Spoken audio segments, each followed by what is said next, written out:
नमस्कार बच्चों, कक्षा 8 विषय संस्कृत। बच्चों, आज हम पाठ 10 पढ़ेंगे जिसका नाम है विद्या महिमा। विद्या की महिमा। कर्मवाच्य। बच्चों, कर्मवाच्य के बारे में, कर्मवाच्य होता क्या है इसके बारे में हम आगे पढ़ेंगे। बच्चों, इस पाठ में श्लोक दिए गए हैं जो विद्या के यानी ज्ञान के ऊपर हैं। बच्चों, विद्या ऐसा धन है जो किसी भी मनुष्य के साथ हमेशा रहता है। यह ऐसा धन है जो किसी को दिखाई नहीं देता है, ना तो इसे चोर चोरी कर सकता है और ना यह किसी के साथ बांटा जा सकता है। तो विद्या की महिमा के बारे में बताया गया है श्लोकों के द्वारा कि विद्या जो है, विद्या रूपी जो ज्ञान है वह महाधन है, सभी धनों में श्रेष्ठ धन है। इसकी कोई किसी से भी तुलना नहीं की जा सकती, किसी भी धन से तुलना इसकी नहीं की जा सकती। बच्चों, तो आइए इस पाठ का पहला श्लोक देखें। अपूर्वः कोऽपि कोशोऽयं विद्यते तव भारती, व्ययतो वृद्धिमायाति क्षयमायाति संचयात्। कह रहे हैं अपूर्वः, अपूर्वा का अर्थ है अनोखा। कोऽपि, कोधनपि, कोई, अपि का अर्थ है भी। कोशोऽयं खजाना, कोश का अर्थ है खजाना। विद्यते विद्यमान। तव का अर्थ है तुम्हारा। भारती का अर्थ है सरस्वती माता। भारती सरस्वती माता। हे सरस्वती माता, तव का अर्थ है तुम्हारा। कोशो खजाना, कौन सा खजाना? ज्ञान रूपी, विद्या रूपी खजाना अपूर्व अनोखा है। हे सरस्वती माता, भारती का अर्थ है हे सरस्वती माता, तुम्हारा ज्ञान रूपी खजाना, कोशों का अर्थ है खजाना, ज्ञान रूपी खजाना अनोखा है। कोअपि, कोई भी इसके समान खजाना नहीं है, कोई भी धन नहीं है जो जिससे इसकी तुलना की जा सके। इसकी तुलना किसी भी वस्तु से करने योग्य नहीं है। तो सीधा अर्थ बच्चों, हे सरस्वती माता, तुम्हारा खजाना अनोखा है, इसके समान कोई भी खजाना नहीं है। व्यय तो वृद्धिमायाति, जो व्यय करने पर, खर्च करने में पर, व्यय का अर्थ है खर्च करना, जितना व्यय करने पर बढ़ता है। और क्षयमायाति संचयात, संचय यानी एकत्रित करने पर, इकट्ठा करने पर, क्षयमायाति नष्ट हो जाता है। कहने का अर्थ यह है बच्चों कि जो यह विद्या रूपी खजाना है, ज्ञान रूपी जो खजाना है, उसको हम जितना दूसरों में बांटेंगे उतना ही वह बढ़ेगा, यानी ज्ञान और अधिक बढ़ता जाएगा। और अगर हम यह सोचें कि जो ज्ञान हमारे पास है हम किसी को ना दें, तो हम इकट्ठा करके रखें, तो क्या होगा? वो क्षयमायाति नष्ट हो जाएगा। तो कह रहे हैं कि हे सरस्वती माता, तुम्हारा खजाना अनोखा है। अपूर्वा का अर्थ अनोखा है, जो खर्च करने पर बढ़ता है और एकत्रित करने पर, इकट्ठा करने पर नष्ट हो जाता है। अगला श्लोक है बच्चों, ज्ञातिर्भि वंट्यते नैव चोरेणापि ना नीयते, दाने नैव क्षयम याति विद्या रत्नम महाधनम। कह रहे हैं ज्ञातिभि, ज्ञातिभि क्या होता है? संबंधियों में। वंट्यते बांटना जिसका अर्थ होता है। संबंधियों में नैव का अर्थ नहीं, बांटा जा सकता। क्या? ज्ञान रूपी खजाना, विद्या रूपी खजाना संबंधियों में नैव का अर्थ नहीं बांटा जा सकता। चोरेणापि ना नीयते, चोर, अपि का अर्थ भी, चोर भी, ना का अर्थ नहीं, नीयते ले जा सकता। दानेन नैव क्षयम याति, दान करने पर, नैव का अर्थ नहीं, क्षयम मतलब नष्ट होना, दान करने पर जो नष्ट नहीं होता है। विद्या रत्नम महाधनम, ऐसा विद्या रूपी रत्न जो है वो महान धन है, सभी धनों में श्रेष्ठ है। एक बार फिर से देखें,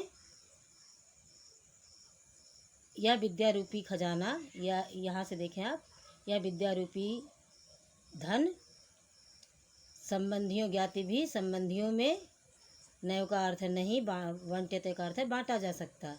यह विद्या रूपी धन संबंधियों में नहीं बांटा जा सकता। चोर भी, चोरेण चोर अपि का अर्थ भी नहीं, नियते का अर्थ है ले जा सकता।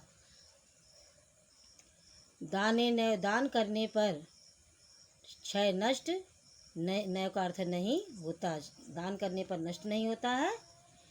विद्या रत्न, विद्या रूपी जो यह धन है वह सभी धनों में श्रेष्ठ है। अगला श्लोक है बच्चों, विद्या शस्त्रम चा शास्त्रम चा द्वे विधे प्रतिपत्ये आद्या हास्याय वृद्धत्वे द्वितीया आद्रियते सदा। विद्या शस्त्र यानी शस्त्र विद्या, और शास्त्र यानी किताबों का ज्ञान, ये शस्त्र यानी जो हमारे हथियार होते हैं उसके बारे में कहा गया है कि शस्त्र विद्या और शास्त्र विद्या।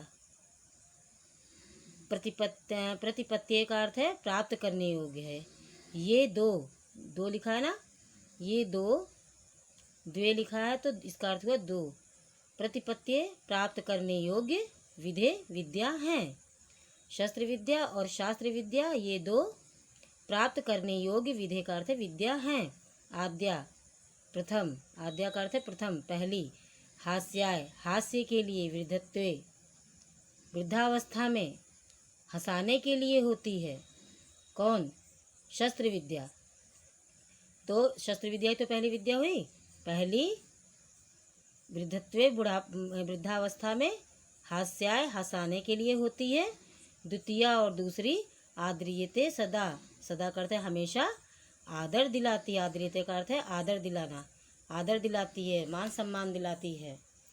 तो एक बार फिर से देखें श्लोक का अर्थ, शस्त्र विद्या और शास्त्र विद्या ये दो प्राप्त करने योग्य विधे का अर्थ विद्या हैं।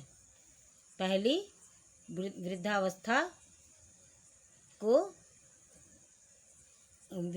में हास्य के लिए होती है, हंसाने के लिए होती है, और दूसरी हमेशा सम्मान दिलाती है। कौन? शास्त्र का जो ज्ञान होता है वही तो दूसरी विद्या हुई।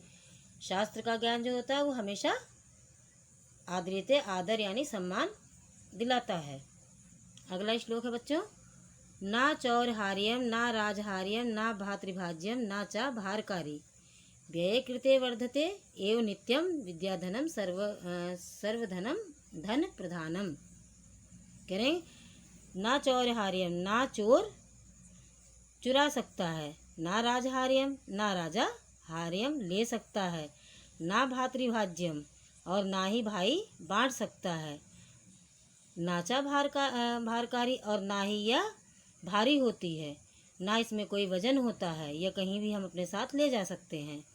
व्यय कृते वर्धते जो खर्च करने पर वर्धते बढ़ती है, नित्यम विद्याधनम सर्वधन धन प्रधानम, इसलिए हमेशा, नित्यम का अर्थ है हमेशा, विद्या रूपी धन सभी धन में प्रधान है, मेन है जिसको आप कहते हो। एक बार और देखें, ना चौरहार्यम ना चोर चुरा सकता है, ना राजहार्यम ना राजा ले सकता है, ना भातृभाज्यम ना भाई बांट सकता है, ना चा भारकारी और ना ही इसका कोई वजन होता है, ना यह भारी होती है कहीं ले जाने में, इसमें कोई वजन नहीं होता है। व्यय कृते व्यय करने पर वर्धते बढ़ती है, और नित्यम कह रहे हैं कि नित्य यानी हमेशा, विद्याधनम विद्याधन सर्वधन प्रधानम सभी धनों में प्रधान है। अगला श्लोक है बच्चों, हर्तुम ना गोचरण्याति दत्ता भवति विस्तृता कल्पान्ते अपि ना या नश्येत किम अन्य द्विद्या समम। गोचरण्याति जो चोरों को दिखाई नहीं देता है, दत्ता देने पर भवति होता है, विस्तृता विस्तार देने पर जिसका विस्तार होता है, कल्पान्ते अपि, कल्पान्ते अपि का अर्थ है बच्चों, कल्पान्ते का अर्थ है प्रलय काल में, अपि का अर्थ है भी, ना या नश्येत प्रलय काल में भी जिसका विनाश नहीं होता है, विद्या समम का अर्थ है समान, विद्या के समान, किम कौन, अन्य कौन सा अन्य दूसरा द्रव्य है जो चोरों को दिखाई नहीं देता है, दत्ता देने पर जिसका विस्तार होता है और प्रलय काल में भी जिसका विनाश नहीं होता है। विद्या के समान कौन सा द्रव्य हो सकता है या कौन सी वस्तु हो सकती है, अर्थात विद्या के समान अन्य कोई वस्तु नहीं हो सकती है। अगला श्लोक है बच्चों, रूप यौवन संपन्ना विशाल कुल संभवा।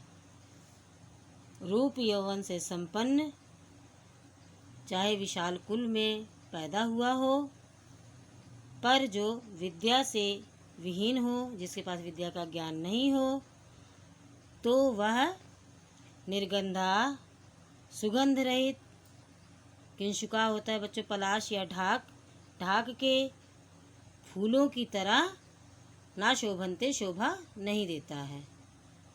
एक बार अर्थ और देखें, रूप यौवन से संपन्न हो और चाहे विशाल कुल में पैदा हुआ क्यों ना हुआ हो, विद्याहीना, जो विद्या से विहीन हो, जिसके पास विद्या का ज्ञान नहीं हो, तो वह निर्गंधा, सुगंध रहित, पलाश के या ढाक के फूल के समान, यू का अर्थ है समान, ना शोभनते, शोभा नहीं देता है।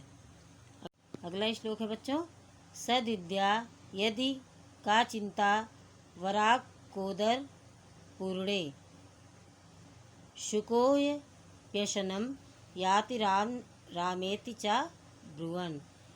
सद्विद्या का अर्थ है सच्चा ज्ञान हो तो वराक धन उदर, बच्चों वराक का अर्थ है बेचारा और उदर का अर्थ है पेट। बेचारा या गरीब या क्षुद्र को पेट भरने की, उदर का अर्थ है पेट, पूर्णे का अर्थ है भरने की, चिंता का कारण नहीं होता। जिसके पास सच्चा ज्ञान हो उस बेचारे को पेट भरने के लिए चिंता करने का कारण नहीं है, यानी जिसके पास सच्चा ज्ञान है उसे पेट भरने की चिंता नहीं होती है। शुका तोता, राम राम बोलकर, अपशयनम का अर्थ है बच्चों भोजन पा ही लेता है। जिसके पास सच्चा ज्ञान हो उस बेचारे को पेट भरने की चिंता का कोई कारण नहीं होता। जिस प्रकार तोता भी राम राम बोलकर अपना भोजन पा ही लेता है। अगला श्लोक है बच्चों, विद्या नाम नरस्य रूपम अधिकम प्रछन्न गुप्त धनम विद्या भोग करी यशः सुख करी विद्या गुरुणाम गुरु। विद्या नाम नरस्य रूपम अधिकम, विद्या नरस्य मनुष्य का, इंसान का, रूपम अधिकम का अर्थ है विशिष्ट रूप है। विद्या इंसान का विशिष्ट रूप है। प्रछन्नम गुप्त धनम, प्रछन्न का अर्थ है छिपा हुआ, गुप्त धन है, छिपा हुआ गुप्त धन है। विद्या भोग करी, विद्या भोग देने वाली है, यश देने वाली है और सुखदायक है। विद्या गुरुणाम गुरु, विद्या गुरुओं की गुरु है। एक बार अर्थ देखें और, विद्या नरस्य इंसान का, रूपम अधिकम विशिष्ट रूप है, विद्या छिपा हुआ गुप्त धन है, विद्या भोगकारी है, यश प्रदान करने वाली है, सुखदायक है, विद्या गुरुओं की गुरु है। अगला श्लोक है बच्चों, विद्या बंधुजनो विदेश गमने विद्या परम दैवतम विद्या राजासु पूजिता ना ही धनम विद्या विहीना पशु। कह रहे विद्या बंधुजनों विदेशे गमने, कह रहे विदेश जाने पर विद्या बंधुजनों, बंधु होती है, बंधु का अर्थ होता है मित्र होती है। विदेश जाने पर विद्या मित्र होती है। विद्या परम देवतम, विद्या सबसे बड़ी देवता है। विद्या राजासु पूजिता, विद्या राजाओं में पूजी जाती है। ना ही धनम, ना कि धन। विद्या राजाओं में पूजी जाती है, धन की पूजा नहीं होती है। विद्या विहीना पशु, विद्या विहीन पशु ही होता है। विद्या विहीन व्यक्ति पशु होता है। एक बार अर्थ और देखें। विदेश गमने, विदेश जाने पर विद्या मित्र है। विद्या परम दैवतम, विद्या सबसे बड़ी देवता है। विद्या राजासु, विद्या राजाओं में पूजी जाती है, ना कि धन। विद्या राजाओं में पूजी जाती है, धन नहीं पूजा जाता है। विद्या विहीन पशु, विद्या विहीन पशु होता है, मतलब विद्या विहीन, जिसके पास विद्या का ज्ञान नहीं है वह व्यक्ति पशु होता है। तो बच्चों, हमने पाठ 10 का श्लोक आपको पढ़ाया। इन श्लोकों को आप अपनी कॉपी में लिखेंगे और साथ साथ अर्थ भी लिखेंगे। और इसमें से जो श्लोक आपको बहुत अच्छा लगे उनमें से 5 श्लोक आप याद भी करेंगे। और बच्चों, आप अपना सारा कार्य जो अब तक कराया गया है उसे पूरा कर लें। आपकी कॉपी अगले सप्ताह चेक होगी। जितना भी कार्य कॉपी में कराया है, किताब में कराया है, वह सारा आप अच्छे से कंप्लीट कर लें। इसी के साथ धन्यवाद।